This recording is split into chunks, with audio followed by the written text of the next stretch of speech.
Salli wa sallim ya salam ala nabi khairil anam wal ali wa sahbihi. Bismillahirrahmanirrahim. Alhamdulillahi rabbil alamin wa bihi nasta'in ala umuri dunya waddin. Wassalatu wassalam ala ashrafil anbiya wal mursalin Sayyidina wa habibina Muhammadin wa ala alihi wa sahbihi ajma'in. Qala al-musannif al-imam hujjatul islam Abu Hamid Muhammad bin Muhammad al-Ghazali rahimahullah wa nafa'ana bi'ulumihi fid darain amin. Wa minnal ajaibi anna idza aradna al-mala fid dunya zara'na wa warasna wa tajarna wa rakibna al-bihara wal barariya wa khatarna wa in aradna talabata rutbatil ilmi tafaqqahna wa ta'ibna fi hibzihi wa takrarihi wa sahirna wa najtahidu fi talabi arzakina wa la nathiqu bi dhamanillahi lana wa la najlisu fi buyutina fa naqulu Allahumma rzuqna. Summa idza tamahat a'yununa nahwal mulkid daim al-mukim qani'na bi an naqula bi alsinatina Allahumma ighfir lana warhamna walladhi ilayhi raja'una wa bihi i'tizazuna yunadina wa yaqul wa an laysa lil insani illa ma sa'a wa la yaghurrannakum billahi al-ghurur wa ya ayyuhal insanu ma gharraka bi rabbikal karim. Summa kullu dhalik la yunabbihuna wa la yukhrijuna an awdiyati gururina wa amanina fama hadhihi illa mihnatun ha'ilah illam yatafaddalillahu alayna bitawbati nasuh yatadarakuna biha wa yujiruna fanas'alullaha ta'ala an yatuba alayna bal nas'aluhu an yushawwiqa ila at-taubati saraira qulubina wa alla yaj'ala harakatal lisan bi su'ali taubah wa yatahazzina fanakuna mimman yaqulu wa la ya'malu wa yasma'u wa la yaqbal. Idza sami'na al-wa'dha bakaina wa idza ja'a waqtul amal bima sami'nahu asayna fala alamata lil khudlan a'zama min hadha. Fanas'alullaha ta'ala an yamunna alaina bit-tawfiq war rusd bi mannihi wa fadlihi ila akhirih.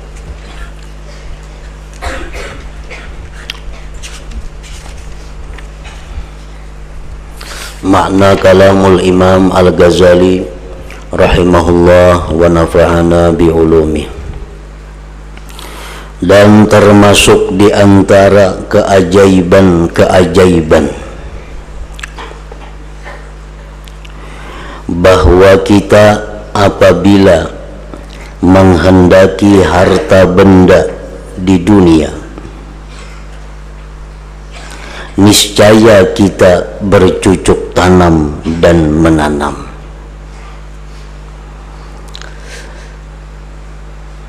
Ini bagi para petani. Orang nang betani, orang nang bahuma bila menghendaki sesuatu, hendak menukar kendaraan umpamanya atau hendak membaiki rumah, tentu petani itu dia akan menanam tanamannya dan bercucuk tanam. Berdagang bagi pedagang, mengarungi lautan dan padang pasir, dan kita menghadang bahaya. Pokoknya supaya apa yang kita inginkan daripada harta benda itu terwujud, apa yang kita cita-citakan daripada harta benda dunia itu terlaksana, sehingga kita bersungguh-sungguh berusaha mencari duit untuk menukar barang yang kita kapingini itu. Dan jika kita menghendaki mencari martabat ilmu, niscaya kita memperdalam ilmu fikih dan kita bersusah payah menghafalnya dan mengulang-ulangnya, dan kita berjaga malam. Orang-orang yang hendak mencapai martabat ilmu, orang-orang yang hendak jadi sarjana, yang hendak jadi profesor, tentu mereka itu akan bersungguh-sungguh menghafal, mendaras ilmunya. Mereka akan berjaga malam, mengulang-ulang, mengingat-ingat yang dibacanya itu, demi tercapai martabat atau tingkatan pada ilmu pengetahuan. Orang hendak sekolah S1, S2, S3, nah mereka bersungguh-sungguh agar martabat itu mereka dapatkan, martabat itu mereka capai. Dan kita bersungguh-sungguh mencari rezeki kita, dan kita tidak percaya akan jaminan Allah kepada kita, dan kita tidak duduk dalam rumah kita lalu kita berdoa, ya Allah berilah kami rezeki.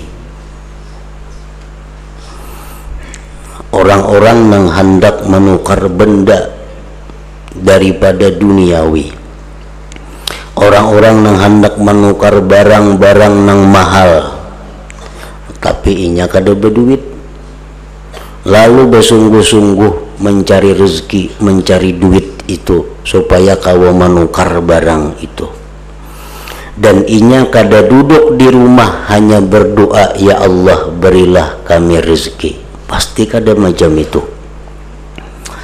Nah, orang kada saling duitan hendak menukar kendaraan, nengaran hendak menukar kendaraan, duitnya kadada, lalu inya berusaha mencari duit itu agar bisa nukar kendaraan, dan kada mau inya bagana di rumah hanya berdoa saja, ya Allah berilah hamba rezeki, hamba hendak nukar kendaraan. Jelas sudah kada mau. Pasti inya bercari ke lapangan, berusaha untuk mendapatkan rezeki, mendapatkan duit itu, sehingga apa yang dicita-citakannya bisa ditukarnya. Kemudian apabila diri kita menginginkan ke arah kerajaan yang kekal, yang berketetapan,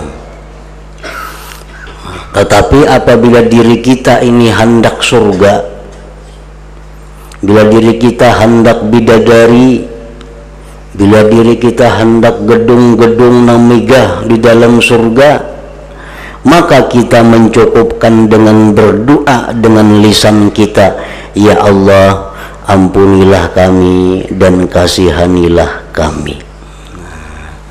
Jadi inilah yang dikatakan Imam Ghazali tadi, satu keanehan yang bersangatan aneh, keajaiban yang bersangatan ajaib daripada diri manusia itu.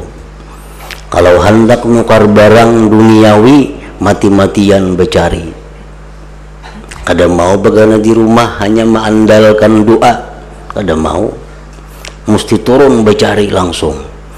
Tapi kalau sudah hendak surga, kalau sudah hendak kerajaan yang abadi, inya hanya cukup berdoa, ya Allah ampuni dosa kami, masukkan kami ke surga, tanpa mau beramal, tanpa mau beribadah dengan sungguh-sungguh. Nah inilah satu keajaiban, ujar Imam Ghazali tadi. Aneh artinya, hendak sesuatu yang mulia, hendak sesuatu yang mahal, hanya mengandalkan doa, hanya mengandalkan doa, kada mau berhimat mencari.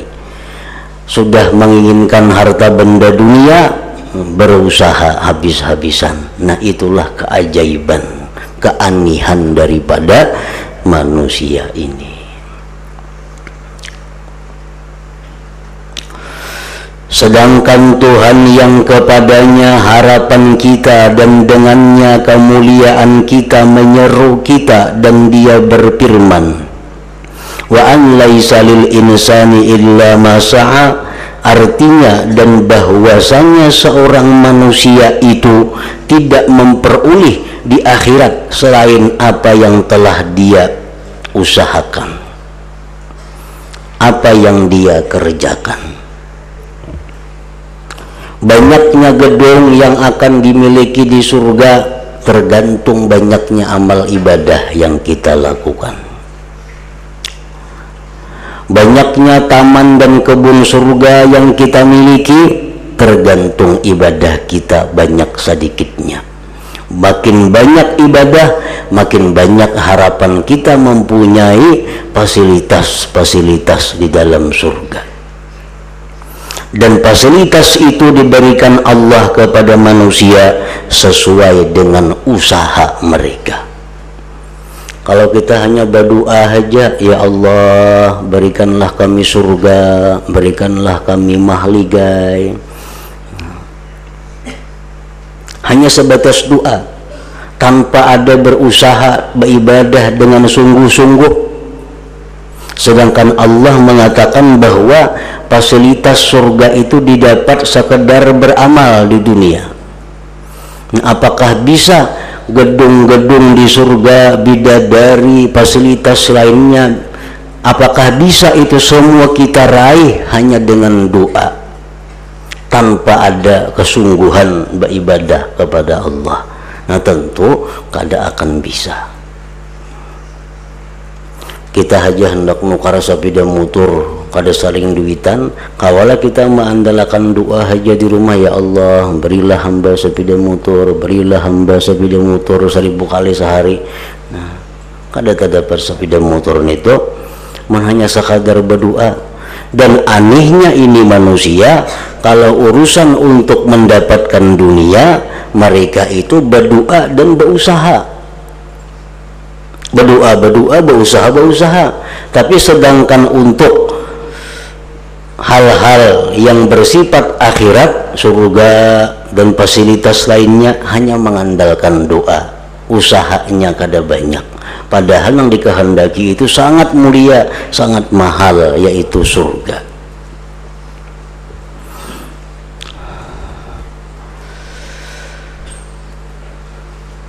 As-sawab bikadri ta'ab. Nah, ada ungkapan seperti demikian. As-sawab bikadri ta'ab. Pahala yang didapat itu sekedar susah payah. Makin susah payah itu amalan, makin banyak pahala. Makin berat amalan itu, makin banyak pahalanya. Ini berlaku kaidah umum. Walaupun ada beberapa macam nang sedikit pekerjaannya pahalanya banyak, tapi umumnya bahwa pahala itu didapat tergantung susah payahnya kita beribadah. Makin susah payah, makin banyak pahalanya. Makin banyak ibadah yang kita lakukan, makin banyak kenikmatan surga yang akan dinikmati di sana.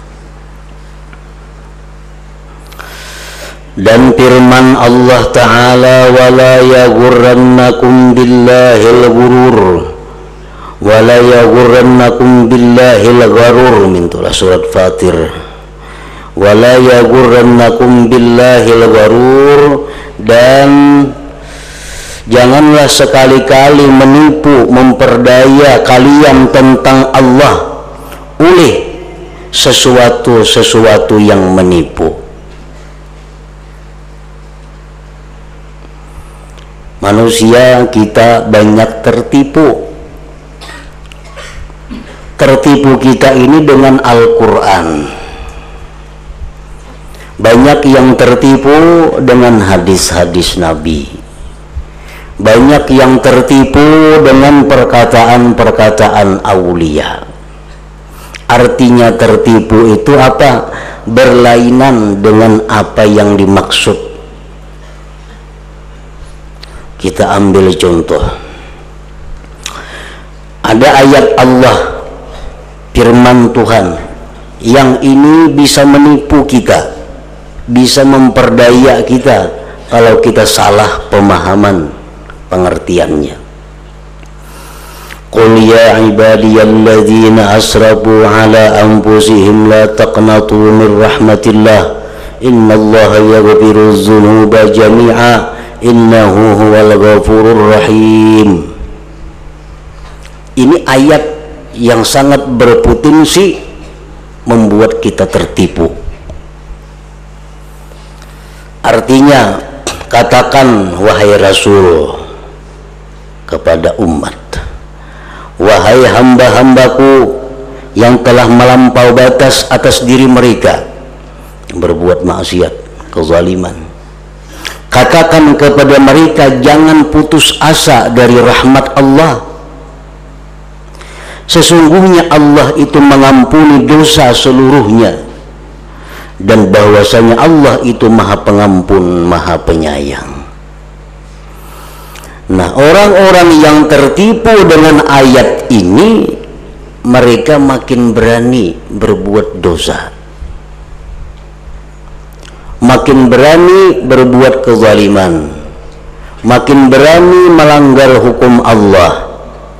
Karena ujarnya Allah sudah berfirman, jangan putus asa dari rahmat Allah, Allah mengampuni dosa seluruhnya. Nah, tertipu. Pemahamannya apa? Pemahamannya bahwa kayak apa aja kita berbuat dosa, Allah mengampuni. Jadi berbuat dosa aja kada apa-apa, Tuhan pengampun aja, Tuhan Maha Penyayang. Nah, ini orang yang tertipu dengan ayat ini. Melakukan dosa, melakukan maksiat, anggapannya apa? Quran ada mengatakan Tuhan itu mengampuni dosa seluruhnya. Ada orang yang tertipu dengan hadis Rasulullah sallallahu alaihi wasallam.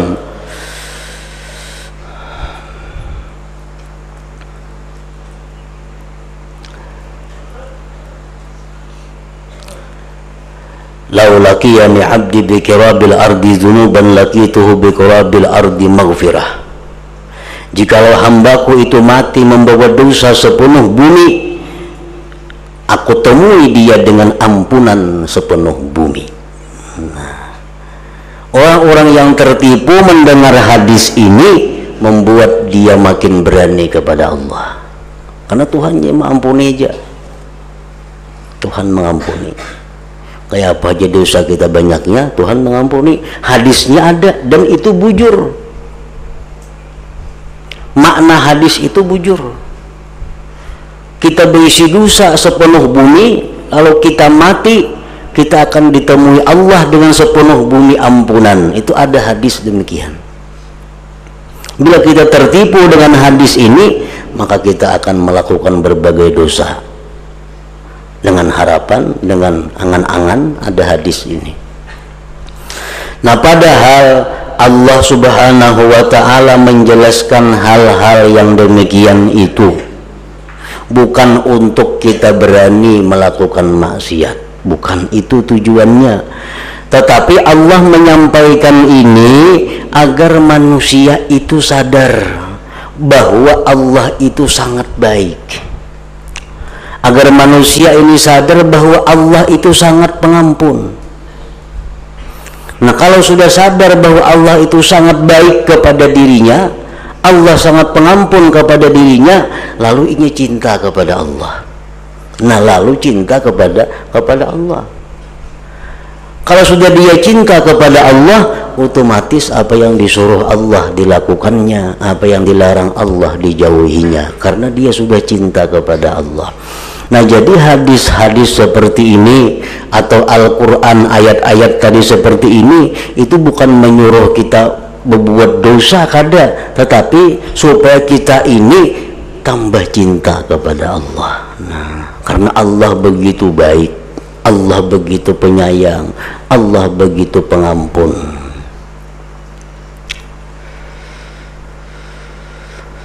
Sama halnya dengan seorang raja.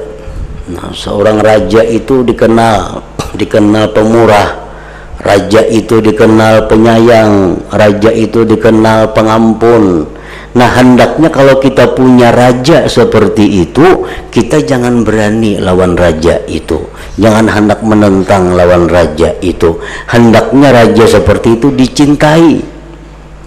Nah, dituruti perintahnya, dijauhi larangannya, karena raja ini sangat baik orangnya. Jangan mantang-mantang raja itu pengampun, pemaaf, penyayang, lalu kita semau-maunya berbuat. Nah, itu tertipu ngarannya. Dan kebanyakan kita berpegang kepada yang demikian itu. Ya, berbuat dosa kada apa-apa, kena tubatnya mana aja, Tuhan mengampuni aja. Nah, ini menunjukkan kita terperdaya ngarannya.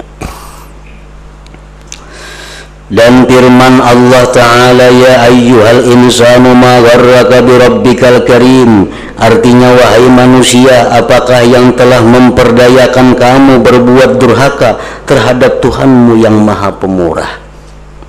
Mun orang pintar artinya kada purun berbuat kesalahan, kada purun menantang lawan orang yang sangat baik. Itu orang yang pintar. Orang tuh lawan kita nih baik, banyak apa nang kita hendak diberinya, kita hendak berhutang dihutanginya, hendak menginjam diinjaminya. Sekalinya kita hianatinya, purun bener ngarannya itu. Walaupun dimaapakan sidin, tapi purun ngarannya. Nah, hendaknya kalau kita berisi tuan seperti itu, berisi majikan nangka itu, makin kita sayang, makin kita cinta, makin kita turuti perintah-perintah dan anjuran-anjurannya. Kemudian sekalian yang demikian itu tidak mengingatkan kita dan tidak pula mengeluarkan kita dari jurang tipuan dan angan-angan kita. Maka tidaklah ini melainkan cobaan yang menakutkan. Kita mendengar demikian, Allah menyuruh, kita mendengar Allah melarang, kita mendengar Rasulullah menyuruh kita, Rasulullah melarang kita, tapi kada akan merubah.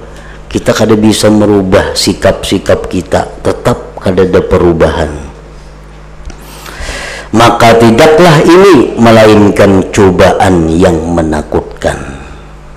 Orang yang kada mampan dinasihati dengan Al-Quran, kada mampan dinasihati dengan hadis-hadis, kada tergerak hatinya untuk kembali kepada Allah dengan mendengar nasihat-nasihat para aulia. Nah, ini orang sedang mendapat cobaan yang menakutkan.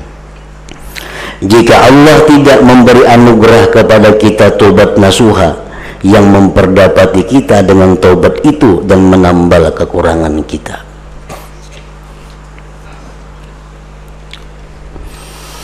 maka kita senantiasa memohon kepada Allah Ta'ala agar Allah memberikan kita taubat, memberikan kita taubat.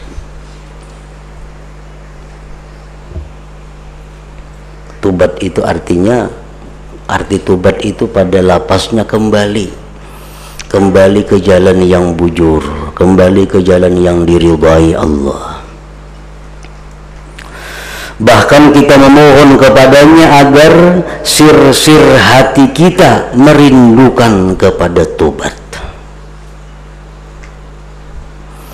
Dan Allah tidak menjadikan gerakan lisan dengan permohonan tobat itu kesudahan bagian kita.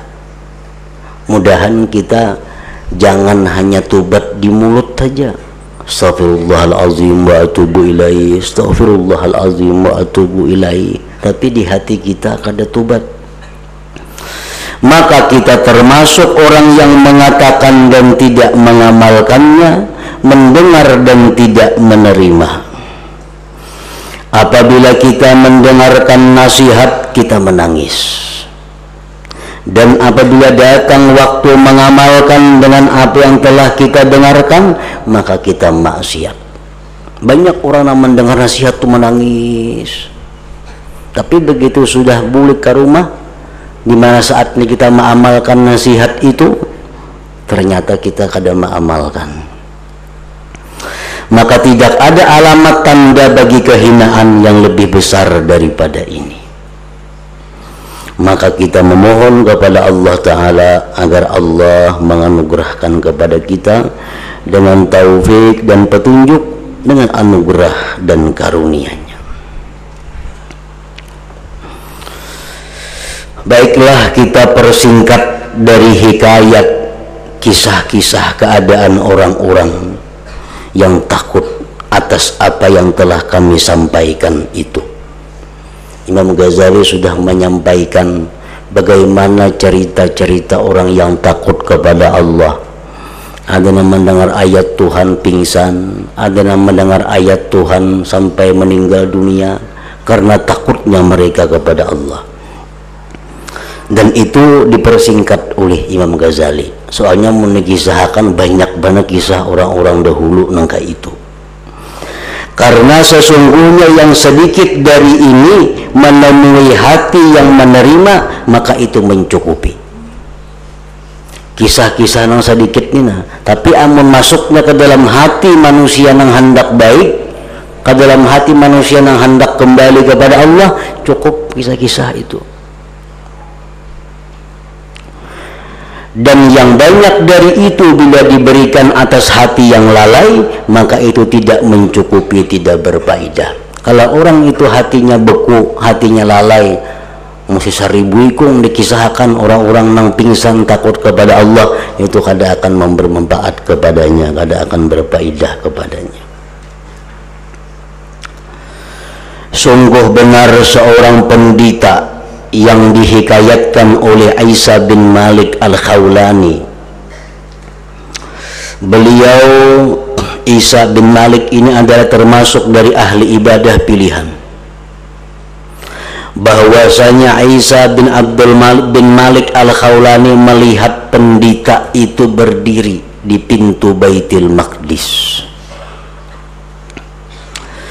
seperti keadaan orang yang sedang sedih hati karena bersangatan bingung.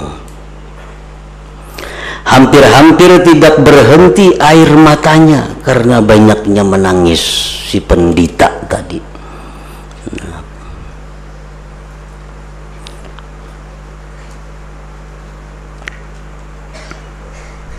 Isa bin Malik Al-Khawlani berkata, ketika aku melihatnya pendeta itu, maka mengejutkan aku memandangnya. Oh, pendeta ini pina sedih, pina taungut, bahkan menangis.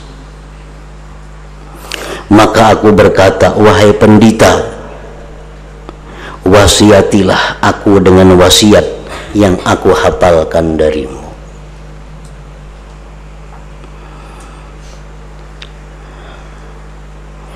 Ini beliau memakai asar sahabat yang mengatakan unzur maqal wala tanzur ila man qal. Dalam asar sahabat disebutkan, pandanglah apa yang dikatakan, jangan memandang kepada siapa yang mengatakan. Walaupun pendeta, walaupun siapa, rahib itu, tapi kalau yang dikatakannya itu bujur, nah ambil yang benarnya. Pandang, pikirkan apa yang dikatakan, jangan memikirkan siapa yang mengatakan. Kada perlu jar siapa, kada perlu. Kalau nya bujur, jar siapakah, itu mesti diambil. Nah, maksudnya. Walaupun dari pendeta, kalau nasihatnya itu bujur, ambil.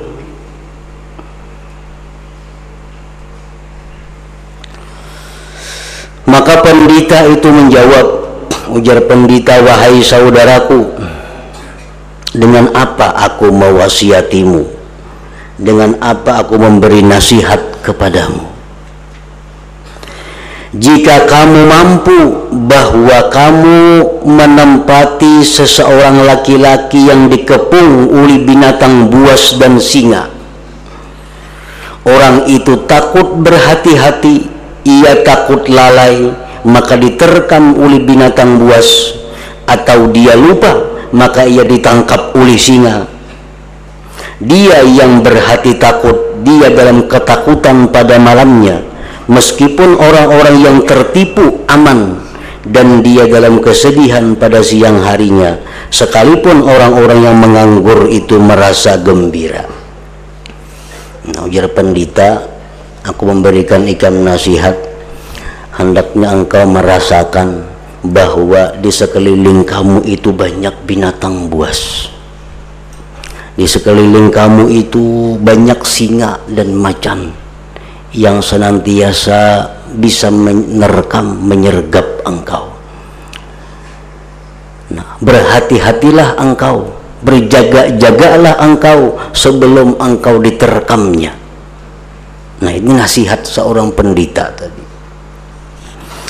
Kemudian pendeta itu pergi dan meninggalkan aku. Lalu aku berkata, seandainya engkau tambahkan sedikit lagi kepadaku, tambahi pang lagi nasihat itu wahai pendeta, tambahi lagi, maka itu barangkali dapat memberi manfaat kepadaku. Pendeta itu menjawab, orang yang haus maka sudah cukup baginya dari air yang sesedikitnya. Nah, kalau orang tuh haus, setiguk banyu pun cukup menyenangkan baginya, cukup menyelamatkan baginya. Nah, demikian pula hati manusia yang haus dengan ilmu, yang haus dengan nasihat, walaupun sepatah dua patah kata itu akan berbekas di hatinya. Nah, sungguh benar pendeta itu, karena hati yang bersih itu dapat digerakkan oleh sepaling rendah takut, sedangkan hati yang beku itu tidak menerima setiap nasihat.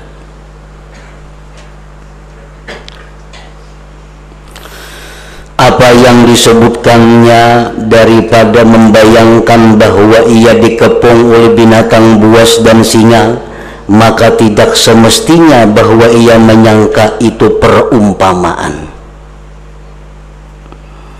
Ujar pendeta,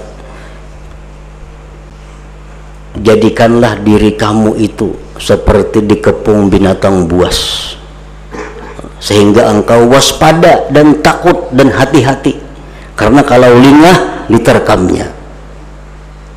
Nah, itu bukan hanya perumpamaan, bahkan itu sebenarnya, bahwa kita ini dikelilingi oleh binatang buas, dikelilingi oleh singa yang sewaktu-waktu bisa menerkam, menyergap kita. Itu bukan umpama, itu kenyataan bahwa di sekeliling kita banyak yang buas-buas, bahkan di dalam diri kita. Karena bahwasanya engkau apabila menyaksikan dengan nurul basirah akan hatimu, bila mana engkau menyaksikan dengan cahaya mata hati, niscaya engkau melihatnya hati engkau itu penuh dengan berbagai binatang buas dan berbagai macam binatang melata. Kalau kita mau melihat isi hati kita, kita mau merenungi apa yang ada dalam hati kita, niscaya kita akan melihat bahwa dalam hati kita ini banyak binatang buas dan binatang melata lainnya, seperti marah. Nah, marah itu sifat binatang buas. Syahwat itu sifat binatang melata. Dendam, hasad, sombong, ujub, riya, dan lain-lainnya. Dan sifat-sifat inilah yang senantiasa menerkam dan menggigit engkau. Contohnya riya. Riya itu sangat sulit dipisahkan dengan ibadah. Ada ibadah, ada riya. Kalau kita lingah, kalau kita kada perhatian, maka ibadah kita ini akan ada riyanya. Nah, seperti binatang buas, kalau kita lingah, kita akan diterkamnya. Dan sifat-sifat inilah yang senantiasa menerkam dan menggigit engkau. Jika engkau lalai dari sifat-sifat tersebut sekejap saja, maka dia akan siap menerkam kita, menghancurkan kita. Jadi selalu waspada, artinya dengan ujub, selalu waspada dengan riya, sombong, marah, dendam. Bila kita kada waspada, kita jadi orang pemarah. Bila kita kada waspada, kita akan jadi orang yang selalu ingin menunaikan kehendak syahwat kita. Bila kita kada waspada, kita jadi orang yang dendam kepada orang yang kita kada mampu membalasnya. Bila kita kada waspada, kita akan jadi orang dengki.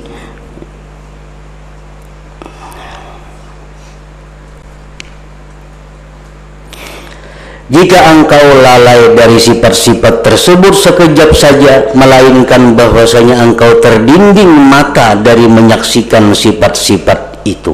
Tetapi kita terdinding, kita kadang menyadari bahwa dalam hati kita banyak binatang buas.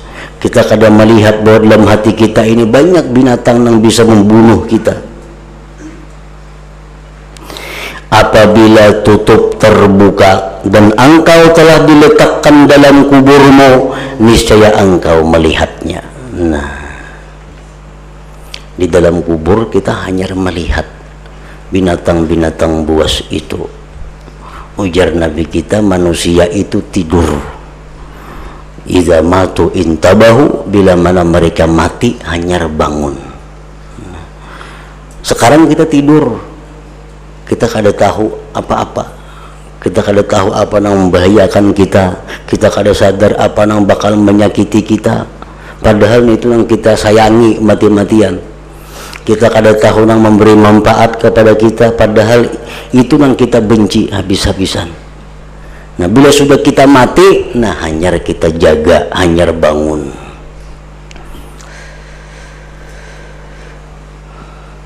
Apabila tutup terbuka dan engkau telah diletakkan dalam kuburmu, niscaya engkau melihatnya. Sekalinya hartaku yang selama ini ku cari, sekalinya menyakiti aku. Harta selama ini yang ku sayangi, ku simpan, sekalinya itu jadi ular yang menggigit aku. Dalam kubur hanya terbuka semuaan.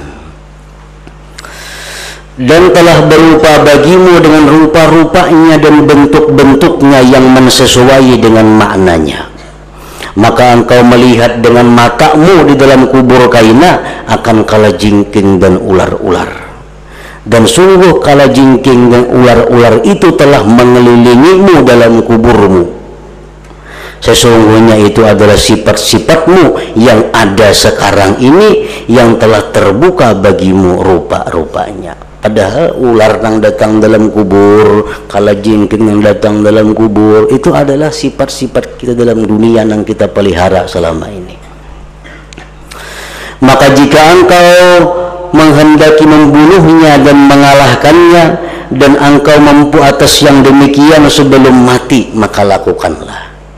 Waktu kita belum mati ini, kita bisa mampu membunuhnya. Kita bisa mampu membunuh ular kalajengking yang ada di hati kita itu. Nah, kalau sudah kitanya nang mati, nah kita kada mampu lagi membunuh mereka itu. Sudah dalam kubur, kita kada kau lagi menghindar daripada binatang-binatang itu. Maka jika engkau menghendaki membunuhnya dan mengalahkannya, dan engkau mampu atas yang demikian sebelum mati, maka lakukanlah. Jikalau tidak, maka siapkanlah dirimu atas sangatannya dan gigitannya bagi lubuk hatimu, lebih-lebih lagi dari zahir kulitmu. Semoga Allah subhanahu wa ta'ala memberi taufik dan hidayah kepada kita dengan rahmatnya. Amin ya rabbal alamin. Wa sallallahu ala sayyidina Muhammad wa ala alihi wa sallam, walhamdulillahi rabbil alamin. Nah, tamat kitab Raja dan Khawf. Dan kita sambung insyaallah dengan Kitabul Mahabbah, yaitu kitab yang berisi bagaimana kita bisa mencintai Allah dan dicintai Allah subhanahu wa ta'ala.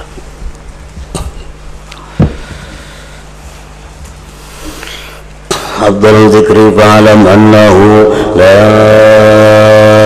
ilaha illallah Muhammadur Rasulullah, la ilaha illallah Muhammadur Rasulullah, la ilaha illallah Muhammadur Rasulullah, la ilaha illallah, la ilaha illallah, la ilaha illallah, la ilaha